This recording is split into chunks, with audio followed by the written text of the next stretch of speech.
I just shared a link. I have made few with Mari yesterday, quickly making few Trello boards where I actually, so I started with the kind of approach that let's make this an educational model. And now looking which parts we have sort of talked, I prepared a little bit, but these are of course not fixed in stone, so one can change. But I had an idea that, okay, let's look what the current experiment, what we have is, how is it constructed? And so I split the experiment now in 4 parts. And now I already see maybe it should have 5 parts, but that's a question.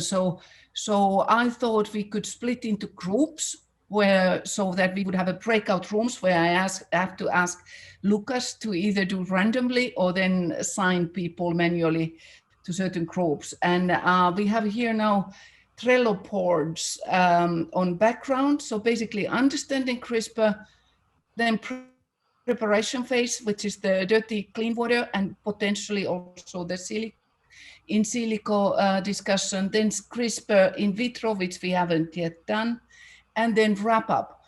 And I have put it there some sort of boards now, and they are also not written in stone. To make notes when you're discussing, and my questions are following to you. And this is always now in relation to return to Dilmun and thinking of that as a starting point. So what is needed? And now you have to remember also, this is maybe designed maybe for science students, but also art students. So it's a mix of audience and maybe for artists and maybe for scientists as well. So it is on higher level. So we are not talking about school children here. We are talking here maybe master students, PhD students. And my questions are, what is actually needed what is needed to understand, and what should we understand from this? Because the clarity from the artistic side is definitely that they are not aiming to be a scientist. So what is the relation there? And I have made some sort of notes or questions to help you to start in these groups the discussion. So it's very practical, so I'm not going to speculate on if the return of Dilmun can serve as a model. I'm asking how, what it requires to serve as a model for educational and potentially also this kind of workshop or model which could go around and people could go and teach. So what is needed there? What are the crucial issues? So Lucas, now I need your help. How to put people into breakout rooms, and let's first decide how long. So the idea is that 4 groups, each is signed for 1, 2, 3, 4 boards. Did you all get the chat, the link to the Trello boards? It's still, I put it again in the chat in case someone came Laura, later. I see the Trello, but I don't see, you said you put it already, some questions there. Okay. I see 4 background, preparation phase, CRISPR in vitro. Yes, if you click on one of them. Okay. Is the Trello board accessible for everyone in this call? It should be. Yeah. So it doesn't require a password or... No, it's not for me. For me, it says I need to log in. Okay, because we tried to find a platform which should be. I think you need to give a name. You can log in with any name. You can log in with Google. I just log in with Google. Need to register. Me too. I just log in with Google. Google, me too. Yeah. Whatever you log in, you give a name and then was it email or something, but it doesn't do any registration. And then you should be, Mari, you are maybe better in guiding people a little bit through where they go when they go to Trello. You are more used to that. Well, there is this link which says boards. So the name of the board that we are using is one background. Yeah, But I'm just thinking.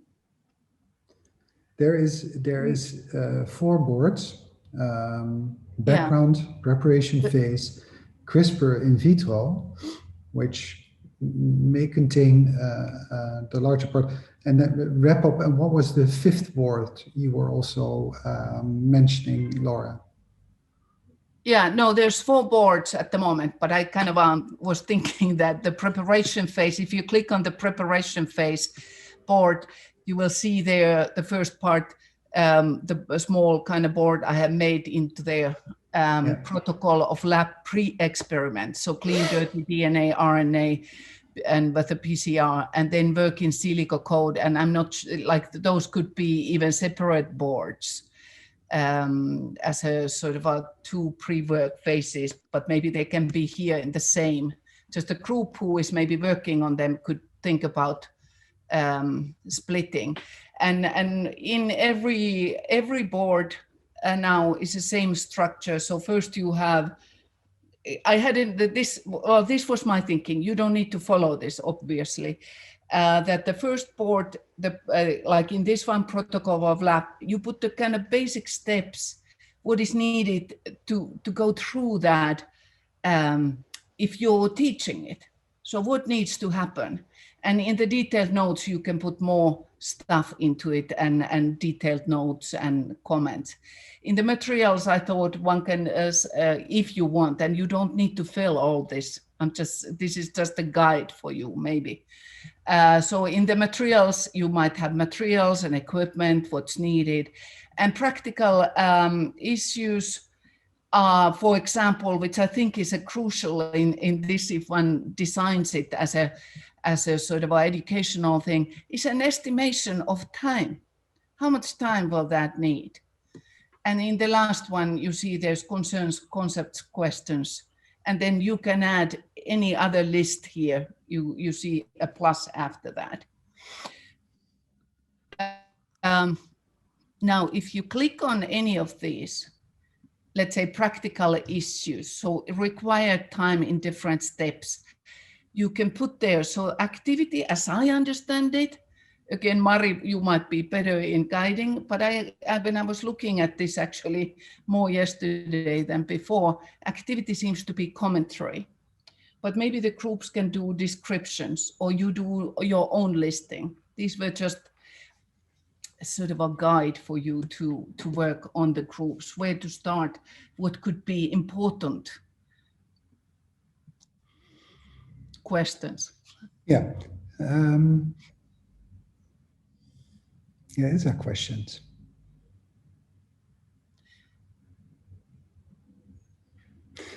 I'm very happy to go with this. Yeah, what about others? I mean, this is of course not the must, but no. I also felt a little bit, I think Kas was also commenting that maybe it's easier sometimes, like now, to work in smaller groups. Yeah. And to have a discussion. And if your group's discussion is in a level, you just make notes there on the way. Yeah, and we can, of course, also make notes in terms of entries in the Trello board and have 4 Trello boards, at least as a temporary result that we can further work on. I would say, let's go with this. And let's see how far we get. I think it's also important to have the freedom within those boards also to put some more meta questions. Definitely. I mean, the idea is that this will build. Yeah. It's not the answers you're supposed to do. You should put there maybe notes, this is needed, but this is a question. Oh, this is going to be difficult. This is the idea to kind of debug now a little bit of the workshop and experiment. Yeah, I think it's interesting because we will get a repository of all steps that are needed. But I think it's also interesting because it was my understanding that the question was also a question coming from the artistic side. Do you need to do this complete and not compressed in order to lose a kind of an essence. Because actually the full time that was needed to do the artwork is also part of its essence. So I think I would welcome everybody also to make these types of notes in this board, but really take this super preparation that Laura and Mari undertook to really write down what in essence are the steps belonging to the 4 parts. What I can do is to, Gunther and Roland wanted to say something. Am I correct? Please do. Yeah, I just want to say, maybe before we go into the details and writing, because things, Fede had all the time now to join. Maybe he could give us his account, because he learned genetic engineering, for genetic engineering as a biologist. He's a trained biologist, so he knows how it's been taught at the university for the life sciences, and how it's contextualized there. And he has also a lot of experience collaborating with artists, not just with us, also with Spela, Petric, and many others, and provided a lot of stuff for the DIY bio community as such, and is also working in startups. He worked at academia and in the art world. So how to bring this together? Would that be something, Fede or Lucas? Yeah, happy to chime in. Happy to chime in, of course. Surely, but I'm also looking a little bit at time, and I'm happy to do so. And I don't want to go through the part that Laura has prepared at this moment. So, Federico, would you be okay to first do the part that Laura is proposing, and thereafter take a moment to give your account on your collaboration in Return to Dilmun and its development? Absolutely. As I mean, very flexible, so no worries. Happy also to join in the breakout rooms, maybe also give the I think that's fantastic if you join that, because there's a lot of new knowledge coming in there for these breakout rooms. That is, of course, also informed by the whole making of the work. Practical in terms of this communication platform we are using. I can make breakout rooms that would, I think, if I push breakout rooms, probably it creates a number of breakout rooms in which you then are for 5 minutes. And you are randomly divided then. And maybe, Cas, you could start from our group, and then some of you from each group. So just a few minutes or very short. Okay, yeah, of course. I will try to keep it short. We try to focus. Our discussion was on number 4, so wrap up. We're going back to front. So after our starting point was after you've done the whole session, what next? What do you want to do next? And we focused mostly on the different backgrounds. So what if you are a scientist, or what if you are an artist and you've done this? What could you take away from it, and what are the next steps? And we were in the middle of the discussion. We only scratched the surface, but I think one important thing is that we all agreed on that it was very good to mix different disciplines together. So to actually talk to each other and get a feeling of what the other person was getting from this.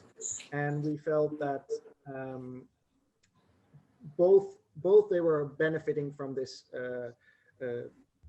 collaborations, in a sense that the scientists have a way to communicate to a broader audience, but also have get new insights and maybe get a little out of the scientific thinking, the rigid scientific thinking, and get some divergent thinking on new projects. And well, yeah, get a little bit out of the scientific bowl. But for artists, it's very interesting to have an insight in what's happening outside of the public domain, and get in touch with new technologies and new things that are happening for the public does, and also get in touch with the new ways of discoveries. So I think that was one of the most important ways that we think this collaboration is fruitful. But how can we need to make sure that there's a safe way. We need to make afterwards some sort of new way of getting people together to build upon this new connections and new trust that's being created between the fields. And how we're going to do that, I'm not quite sure, but I think that's the key that we want to get across. I think if I missed anything or I understood it a little bit sideways, please tell me. I think that was totally fine. Should we go in order? So this was 4, now it would be number 3. Okay, so does someone wants to talk, or should I go and give a small overview? Go. Okay.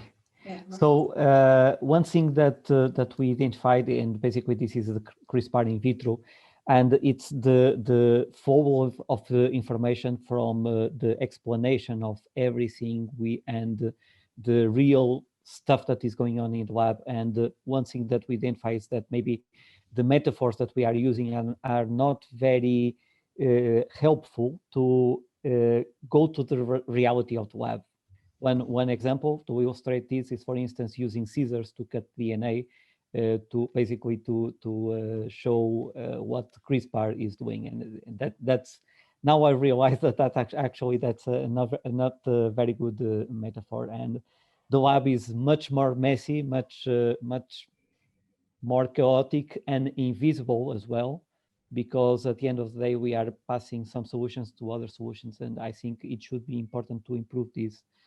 I think we also agree that it would be important to have a better explanation on the principles of the lab work regarding equipment, regarding, well, we covered the safety measures, but equipments, how to handle things, and to better understand the concept of things in the lab, solutions, and we have a protein in a solution that has glycerol, so it does not freezes. Yeah, we should have some written materials for consultation, for instance, so people can, if in case of doubts, can go to these written materials and understand a little bit about the equipment and so on. And I mean, just to wrap up, and I think there are some things that we discussed that are missing, but regarding concepts, concerns, concepts, questions, and didacticism versus exploration, or is there space and time for art?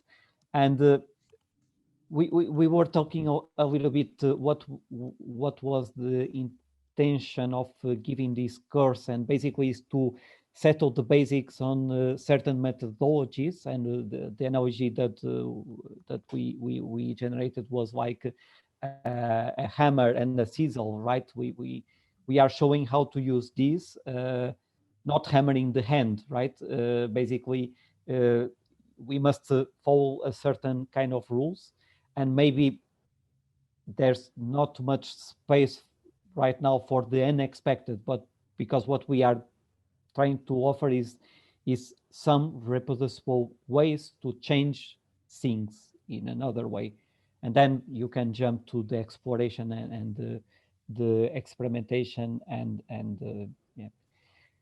So I don't know if you want to comment, and if the participants on point 3 want to add something that I missed or not, please go ahead. And if you want to comment in some of these things.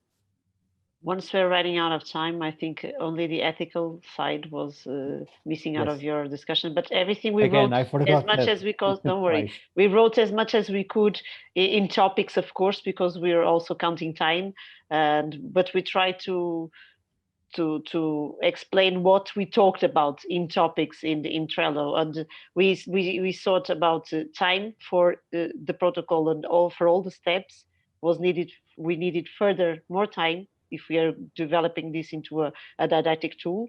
And then we thought we would like to include ethical bridges in all the steps. So space for ethical discussions in all the steps, even though the ones that are like black boxes for science, that they should be disentangled and brought up as imaginative leaps that could be tricky or making us question and discussing the ethical side of it. So basically that's what was left out of your explanation. Thank you, Zé. Yeah, I mean, we covered the ethical discussions, but then when, for instance, in my case, I was presenting a case where we could change the size of the eyes of a cow, I think there should be some space or some warning, some post-it going back to the ethical discussion. Super, sounds really great. Who's group 2? That's Federico and Rosalie and Roland, and who was more in it? Yep. Who of you wants to head off? I think it was also Julie. I think Rosalie was writing the thing, so she has the overview. All right, I'll try to summarize it a bit. We were talking a lot about the practical issues. So what is needed in order to get working. And we quickly realized that there's quite some training that actually needs to happen before you can start working.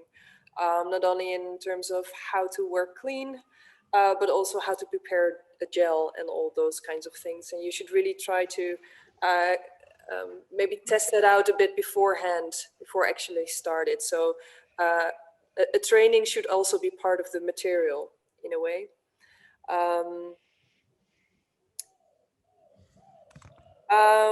Let's see.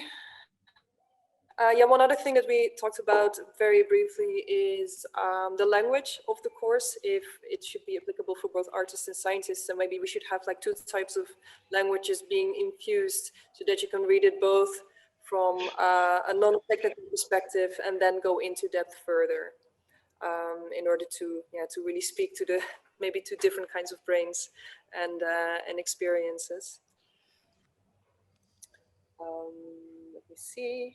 Perhaps anyone else has something to contribute to? I think like it was a really good recap. Definitely the focus is really on picking up the skills. We also briefly discussed on the artistic, let's say, component in what we are doing. I think we don't have like a strong consensus there, but there may be some potential to understand further the technology and what it means from an artistic perspective. But that will have to be really the focus that we discussed. Was like best practices, how to avoid common issues, etc., etc. So I don't think there is like a clear set of experiments. I mean, there is some really good ideas about experiment, but it's not like you have to do this experiment, that experiment. So that will have to be formulated later on. Yeah, one last thing to add we discussed is because we really like this thing that Jose Bessa did today, would you design your own guidance RNAs in Word? What if you would kind of sequence it such that people can really design their own and order it so that they can see kind of their own abstract in silico things become a reality later on, become a success or a failure, but that's all right? So it's like going really from the digital to the biology. Yeah, and that would also imply something for the duration of the course, right? So then we would need some time in between going from one step to the other. Yeah, but in effect, it's pretty, I think it's pretty essential to include that. Because making these types of components really yourself, I think is really important. Also because it bridges between in silico and the in vitro, and possibly also the in vivo parts where that's your choice of mutation container, if I can label it like that. Mm-hmm. Okay, one more group, I think, is left. Yeah, it was a group wherein I was together with Susanna, together with Mari, and together with Marie Rui. So who wants to say something?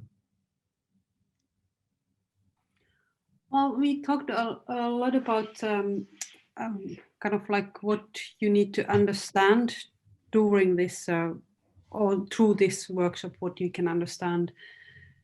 And also maybe before that, we didn't put these things in like very specific order when what happens. But we made a lot of, or Lucas was maybe writing the most, but there's a lot of lists of what concepts and codes and yeah, what you need to understand. And then we talked a little bit about the materials, like how to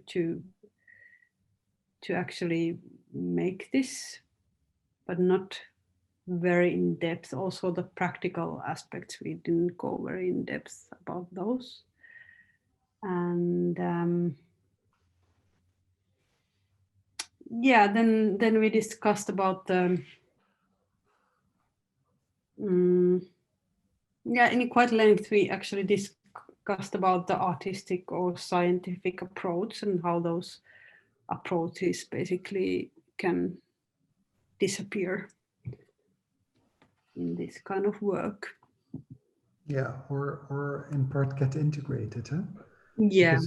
Because we briefly discussed whether it's about understanding CRISPR as a technique, or whether it's about understanding CRISPR art, in which the CRISPR technique becomes a tool for art making. Or, and that's maybe even more essential, whether it's a kind of an attempt to truly become post-disciplinary. So not have a distinction between the disciplines, where you both give up your type of autonomy and go for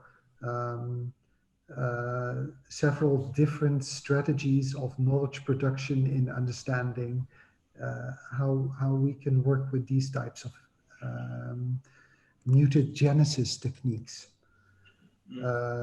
So I think that was something important that Susanna brought up, this post-disciplinary. And around that, we identified a number of four knowledges. So in fact, the background knowledge about what is code in media art, what is code in language, what is code in genetics, and how do these compare or do not compare. Sorry, Lucas, what is code? That's what you're asking, code. What is the difference between digital code, genetic code, semiotics, biosemiotics, semantics, and how this is confronted with one another. And I think that was a very important thing that we discussed this morning. How the image code conflicts to be translated into true proteins. What is a true protein? Protein truth. So I think that was, I thought that was a very interesting way. And also to understand in this case, the algorithm that translates binary code into text and in the end into a material that can be put into another material. So we had a lot of these types of contextual understandings. Also, the difference between in silico, in vivo, and in vitro seems to be a very simple one. But I think it's also interesting to understand the reasons why, in this case, is the group that made Return to Dilmun chose to do it in vitro. Yeah, and but that is something that I also saw coming back in the other phases. Learn about basic safety, basic cleanliness, basic handling of equipment and tools in the lab. So not to go into the protocol as such, but into what you all need to know and need to be able to do, because pipetting as such is also an art. Or a technique that you have to master it. There are competitions after all. I checked and I sent links. There are competitions on Python. Thank you for the links. Yes, I saw them yesterday. Yeah. So that is it a little bit for our group. But I look forward to going through the entire Trello and order it a little bit so that it becomes a more congruent number of phases that we can truly in the end deliver back to the project as Return to Dilmun stripped bare in order to be given to others to be made. Yeah. Hey, one note from me that please don't think that the Trello disappears. So it's of course for you to work further and put things there, and when something comes to mind, and you don't need to respect your groups anymore. Yeah.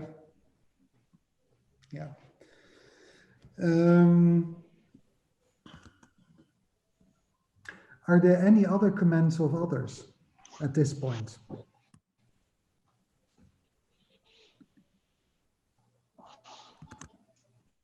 No? Really? I think this was a very fruitful session in a way. It took a little longer, but all the things take a little longer because I think everybody is quite enthusiastic to remain engaged.